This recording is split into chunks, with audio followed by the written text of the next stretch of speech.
Assalamualaikum warahmatullahi wabarakatuh. Alhamdulillahilladzi hadana lihada wa ma kunna linahtadiya laula an hadanallah. Laqad ja'at rusulu rabbina bil haqq. Alhamdulillahilladzi ja'alana muslimin. Allahumma tawaffana muslimin. La mubaddilina wa la mughayyirina bi rahmatika ya arhamar rahimin.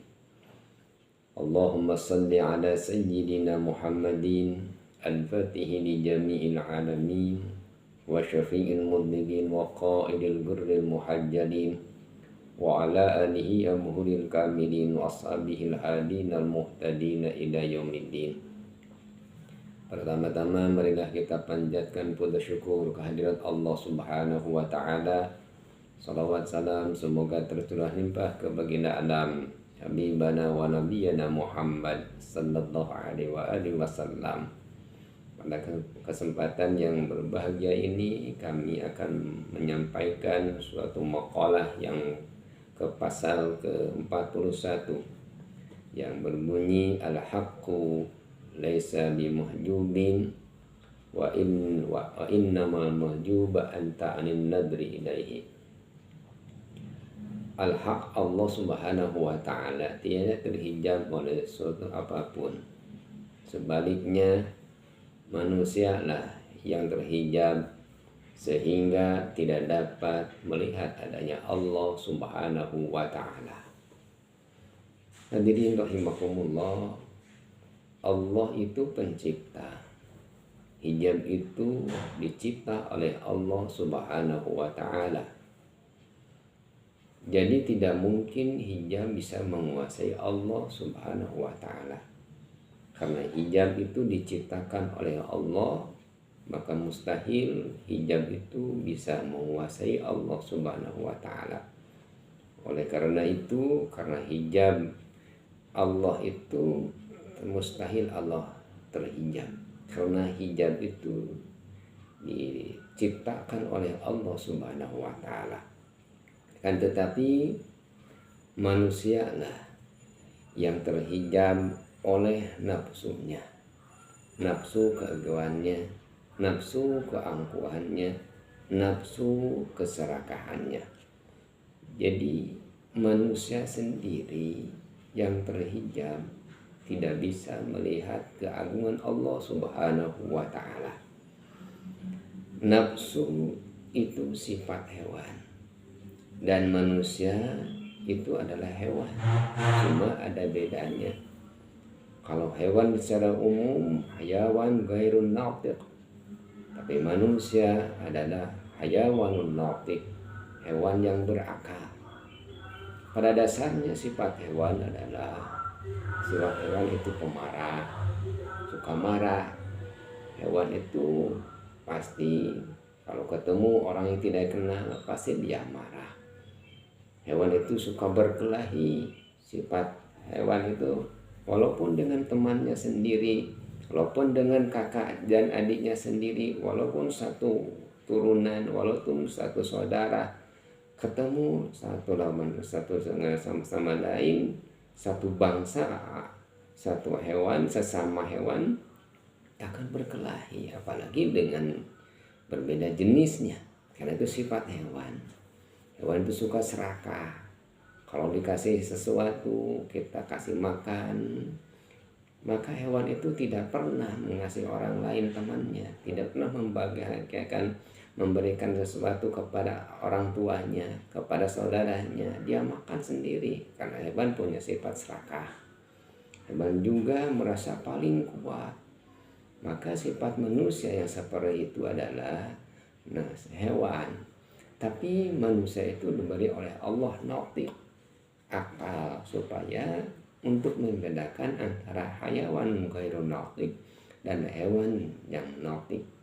Apa akal itu adalah supaya kita bisa membedakan antara diri kita dengan hewan. Hewan secara umum. Oleh karena itu nafsu kita itu adalah musuh kita. Bahkan Rasulullah Sallallahu Alaihi Wasallam ketika beliau setelah melaksanakan perang Badar, Maka beliau baginda Nabi Sallallahu Alaihi Wasallam ketika sedang perang, sahabat merasa kepayahan. Kata baginda Nabi Sallallahu Alaihi Wasallam, wahai para sahabatku, kita semua telah melaksanakan jihad yang kecil. Kita akan melaksanakan kata melawan jihad yang besar. Sahabat sangat terkaget, ya Rasulullah, ini perang Badar adalah perang yang sangat besar, tidak seimbang antara mukmin dan orang kafir. Mengapa engkau, apakah masih ada perang yang lebih besar dari ini? Kata baginda Nabi Sallallahu Alaihi Wasallam, ada, yaitu jihadun nafsi, jihad melawan hawa nafsu. Nafsu itu ada dalam diri kita pribadi. Nafsu itu bukan untuk dilawan.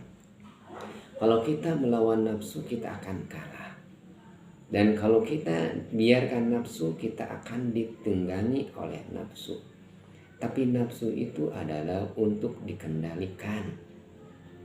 Kita tidak bisa melawan nafsu kita. Apakah kita umpamanya kita sedang mau tidur tunduk, kita pengen tidur, apakah kita bisa melawan nafsu pengen tidur?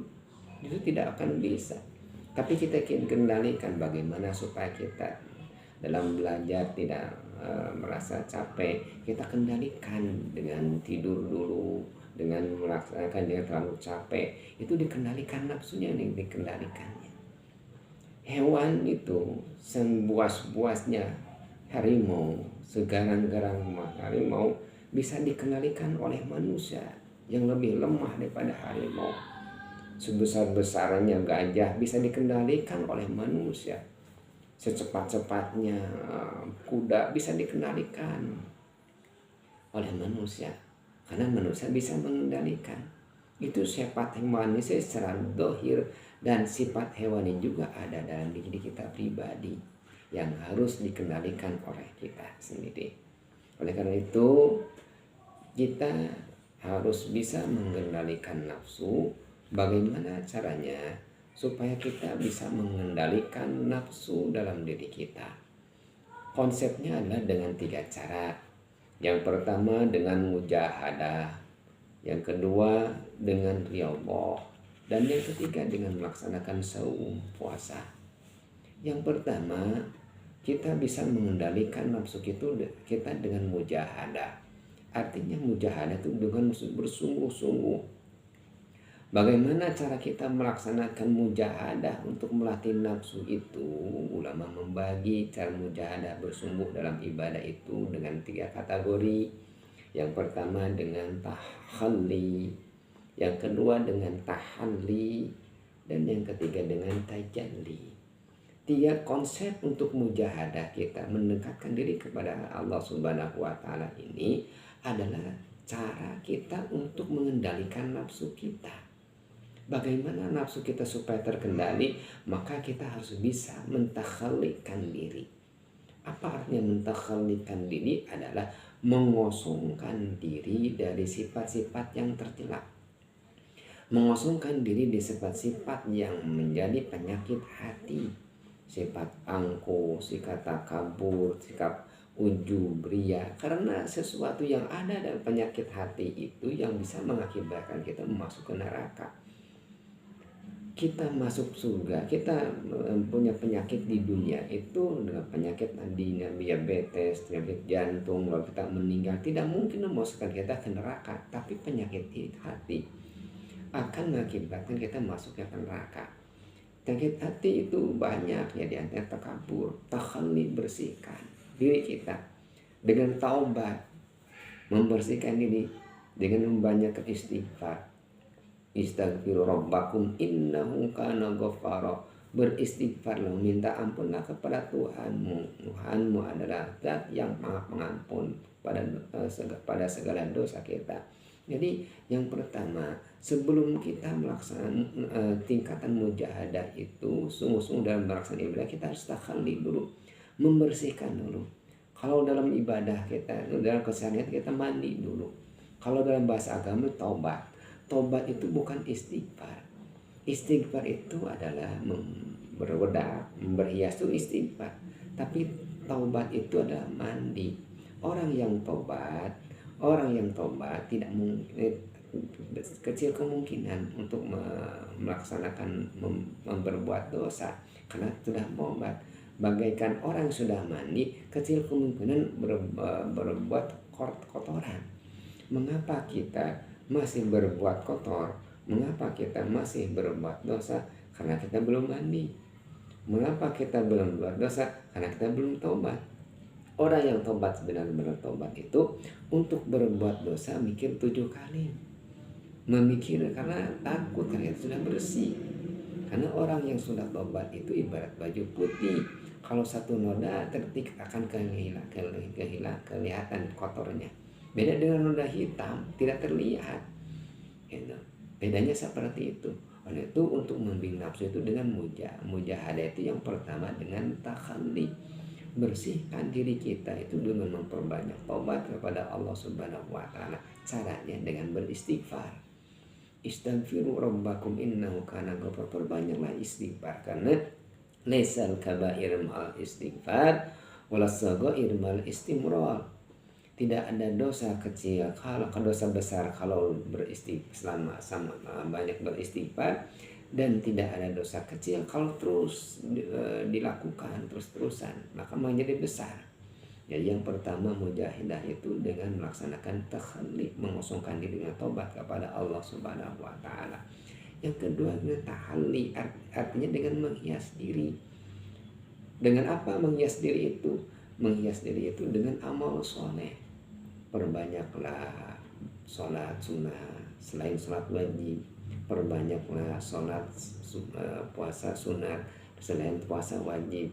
Perbanyaklah tahajud, perbanyaklah berzikir, perbanyak bersolawat, perbanyak baca Quran, perbanyaklah amal ibadah, sedekah sosial dan ritual kita untuk mengharap ridha Allah Subhanahu wa taala. Itu namanya tahalli. Orang yang bertahalli menghias diri itu dia tidak akan merasakan puas dengan penghiasan yang ada. Kalau kita sudah merasa cantik, ganteng, pengen lebih cantik seperti itu. Kalau orang yang biasa-biasa, mungkin biasa-biasa saja ala kadarnya. Tapi orang yang beramal soleh itu tidak merasa cukup dengan amal soleh yang ada. Kita sudah tahajud pengen sholat duha, sudah sholat duha pengen sholat witir, sudah melaksanakan sholat witir dengan rawatib dan lain terus, sudah melaksanakan sholat fardu dan sholat sunatnya, pengen melaksanakan ibadah baca Qurannya, puasanya dan lain sebagainya, karena dia merasa diri kurang, karena dia menghias diri. Orang yang senantiasa menghias diri maka dia akan merasakan kekurangan dirinya, akhirnya dia berlomba-lomba dan memperbanyak amal baik. Lalu setelah itu akan muncul tajalli. Tajalli itu akan muncul dengan sendirinya, kelihatan dan wasalnya. Jelasan ma'afat Allah berfirman, simahum fi wujuhim min asari sujud. Ciri umat baginda Nabi sallam adalah terlihat dalam wajahnya asar sujud. Dia bercahaya. Asar sujud Nabi Muhammad, umat Nabi Muhammad bercahaya. Beda orang yang tidak pernah sujud dan orang yang sujud. Orang yang pernah wudu dan tidak pernah wudu akan terlihat dalam cahaya dalam wajahnya. Itu yang pertama, cara mengendalikan nafsu itu adalah dengan mujahadah. Lalu yang kedua, cara mengendalikan nafsu itu dengan riyadhah. Riyadhah itu ada dua cara. Yang pertama riyadhah badan, melatih badan. Yang kedua melatih ruh. Bagaimana cara melatih badan kita dalam rangka mengendalikan nafsu? Kendalikan badan kita itu dengan cara qillatul ta'am, sedikitkan makanan. Janganlah qilat berbanyak makanan. Wa qillatul kalam, sedikitkanlah berbicara. Wa qillatul manam, sedikitkanlah tidur. Artinya makan jangan terlalu banyak. Karena terlalu banyak makan akan mengakibatkan hati kita keras. Karena dengan terlalu banyak tidur akan mengakibatkan hati kita keras. Apalagi berbanyak bicara tidak ada manfaatnya akan membuat hati kita keras. Jadi untuk dalam cara riyadhah badan kita melatih badan kita, maka dengan cara riyadhah badan. Dan yang kedua dengan riyadhah ruhani. Riyadhah ruhani adalah melatih ruh kita. Bagaimana cara kita melatih ruh? Itu dengan berzikir dan bertafakur. Berzikir artinya ingat kepada Allah dengan kalimat-kalimat yang sudah ditentukan oleh baginda Nabi Muhammad sallallahu alaihi wasallam. Memperbanyak tasbih subhanallah, memperbanyak takbir Allahu akbar, tahmid alhamdulillah, takbir Allahu akbar, dan la haula wala quwata illa billahil aliyyil azim. Itu melatih ruh kita dalam rangka kita mengendalikan nafsu kita. Lalu dengan bertafakur, tengah malam kita melihat bagaimana keagungan Allah Subhanahu wa taala, melihat bintang, melihat bulan, melihat matahari, melihat alam sekitar. Kita ucap dalam lisan kita, Rabbana ma khalaqta hadza batila subhanaka faqina adzabannar. Itu bertafakur. Bahkan kata baginda Nabi sallallahu alaihi wasallam, tafakkurus sa'ah khairun min ibadah sana. Tapi satu saat itu lebih hebat daripada ibadah 1 tahun namanya. Maka itu fadilahnya kita bertafakur. Itu riyadhah dengan badannya dan riyadhah dengan ruhannya. Dan yang terakhir, caranya kita mengendalikan nafsu kita itu adalah dengan berpuasa. Berpuasa menahan haus dan dahaga dan sesuatu yang membatalkan puasa. Puasa, dengan berpuasa itu maka kita mendapatkan bukan hanya kita bisa mengendalikan nafsu kita, tapi mempunyai faidah yang besar. Faidah berpuasa itu adalah manfaat bagi kita, bagi jiwa kita. Manfaatnya kita akan diberi kesabaran Allah Subhanahu wa taala. Kita bisa menahan emosi kita dengan berpuasa.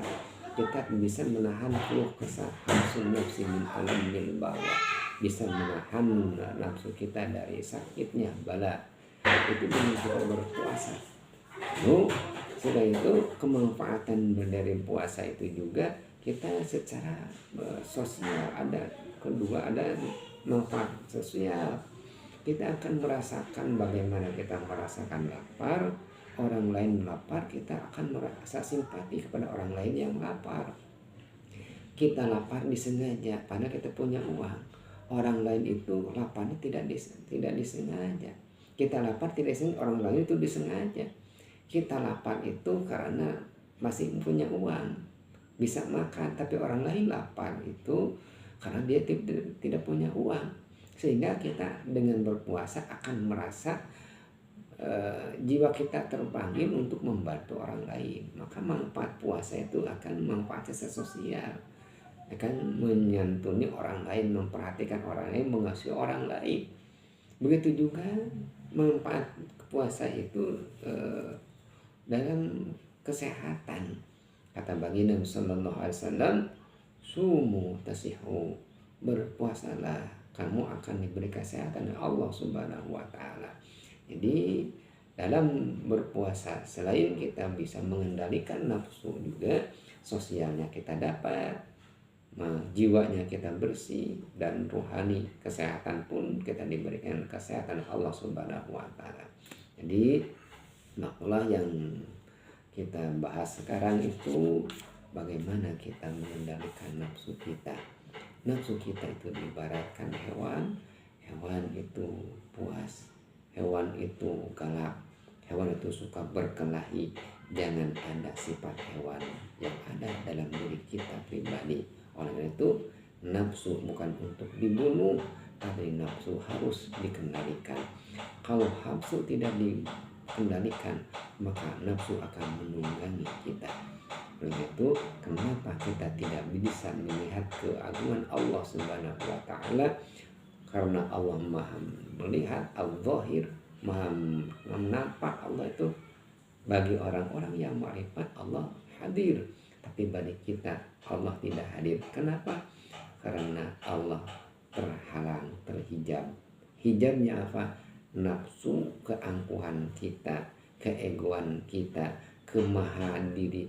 kemahakuasaan dalam diri kita, padahal itu semuanya milik Allah. Hilangkan semuanya. Kalau hilang semuanya sifat-sifat ilahi, kumaha pintaran, kumaha kaya, kumaha gagah, dari diri sifat kita itu sifat Allah dihilangkan, bahwa sungguhnya kita tidak punya apa-apa. Setelah kosong baru nur akan sampai kepada hati kita. Insya Allah kita bisa melihat dengan batin kita, basirah kita, dengan keagungan Allah Subhanahu wa Ta'ala. Terima kasih atas perhatiannya. Mohon maaf atas kesalahannya. Wallahu muwaffiq ila aqwamit thoriq. Wassalamualaikum warahmatullahi wabarakatuh.